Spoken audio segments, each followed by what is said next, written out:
இந்திய சுதந்திரத்துக்கு பின்னாடி நாடே வறுமையில தள்ளாடினாலும் குடிமகன்களோட தேவை மட்டும் குறையவே இல்லை.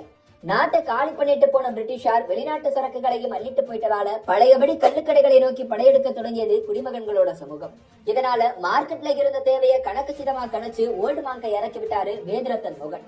குடிச்ச 2023 மட்டும் அந்த நிறுவனத்துக்கு 1700 கோடி ரூபாய் வருவாய் கிடைச்சிருக்கு. இத்தனைக்கும் ஓல்டு மாங்கோட விளம்பரத்துக்காக இதுவரைக்கும் ₹1 கூட செலவழிச்சது இல்ல அந்த நிறுவனம். இப்படி வாய்வழி செய்தியா மட்டுமே வளர்ந்து நிற்கிற ஓல்டு மாங்கோட கிக்கான கதை இது. 1800களோட காலகட்டம் அது. இங்கிலாந்து குளிருக்கு குடிச்சு பழக்கப்பட்ட பிரிட்டிஷர்கள் எதுவுமே கிடைக்கல. கப்பல்ல சரக்கு வந்து இறங்குற வரைக்கும் கன்னத்துல கை வச்சு காத்திருக்க வேண்டிய சூழல் தான் இருந்துச்சு. இதனால 1855ஆம் ஆண்டு வாலாபாக் படுகொலைக்கு உத்தரவு போட்ட ஜெனரல் டயரோட மகள் ஆரம்பத்துல பிரிட்டிஷ் அதிகாரிகளோட தேவைக்காக சீப்பான விலைகளை பீர் வகைகளை தயாரிக்கிறது மட்டும்தான் இந்த நிறுவனத்தோட வேலையா இருந்தது. நெல்லுக்கு இறைத்த நீர் வாய்க்கால் வழியோடி புல்லுக்கும் அங்கே புசியுமாம்னு அவ்வை பாடினது போல டயரோட பீர் கம்பெனி பிரிட்டிஷாரை தாண்டி இந்தியர்களுக்கும் கொஞ்சம் தண்ணி காட்டுச்சு. ஆனா சுதந்திரத்துக்கு பின்னாடி பிரிட்டிஷார் மோகன் நாத் என்பவர் அடுத்த கப்பலை பிடிச்சு அவங்க பின்னாடியே போய் டயர் கூட ஒரு ஒப்பந்தத்தை போட்டு இமாச்சல்ல இருந்த கசோலி மது ஆலையில பிற பீரு அதை காய்ச்சி வடிகட்டி குடிச்சா ரம்முன்னு 2 ஆப்ஷன் இருக்கு. 2வது ஆப்ஷனை தேர்வு செய்தாரு நரேந்திர மோகன்.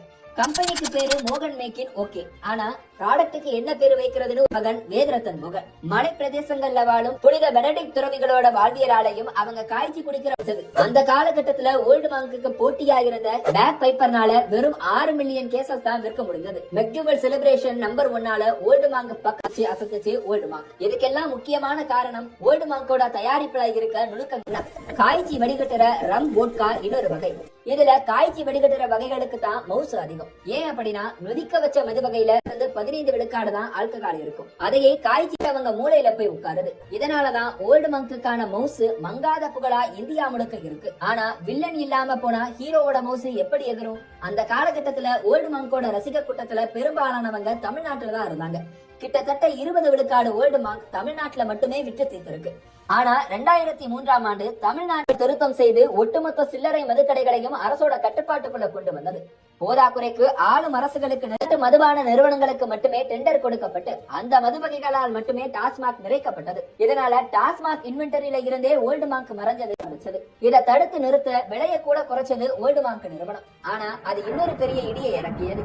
ஓல்டு மாங்குக்கு இருந்த மவுசுக்கு முக்கிய காரணமே டிமாண்ட் தான். இதனாலதான் ஓல்டு மாங்குக்குன்னு தனியாக கள்ள சந்தைகள் கூட உருவாச்சு. ஆனா விலை குறைந்ததும் மெக்டூவல் போன்ற நிறுவனங்கள் எல்லாம் தாங்கள் தான் காஸ்ட்லியான நல்ல சரக்குங்கிற தோற்றத்தை மார்க்கெட்ல உருவாக்கிட்டாங்க. அடுத்தடுத்து நடந்த இந்த தவறுகளால 2000 மெக்டூவல் செலிப்ரேஷன் நம்பர் 1 சேல்ஸ்ல முதலிடத்துல பிடிச்சது. 12.7 மில்லியன் கேசஸ்களை விற்று தீர்த்தது அந்த நிறுவனம். ஓல்டு மாங்கோட வீழ்ச்சியால அதிர்ந்து போன மோகன் மெக்கேன் நிறுவனம் விஸ்கி, பிராண்டி, ஜின், பீர்னு அடுத்தடுத்து பல ப்ராடக்ட்களை இறக்கியது. ஆனா எதுவுமே ஓல்டு மாங்குக்கு டைரக்டர் கபில் மோகன் உயிரிழந்ததும் மோகன் மெக்கேனின் லெகசியும் முடிவுக்கு வந்துடும்னு எதிர்பார்க்கப்பட்டுச்சு. அதுக்கு பின்னாடி ஒட்டுமொத்த மோகன் மெக்கேன் நிறுவனமும் புத்துணர்ச்சி பெற்றுச்சு. 2015ல மூடப்படும் நிலையில் இருக்குது. விற்காமல் முடங்கி போயிருந்த ஓல்டு மாங்க் இன்னைக்கு 22 நாடுகளுக்கு ஏற்றுமதி செய்யப்படுகிறது. ஏற்றுமதி மதிப்புல மட்டும் 10.3 கோடியாக இருந்த ஓல்டு மாங்கோடைய வருவாய் ஒரே ஆண்டில் கிட்டத்தட்ட 30 விழுக்காடு அதிகரித்து 1700 உயர்ந்திருக்கிறது.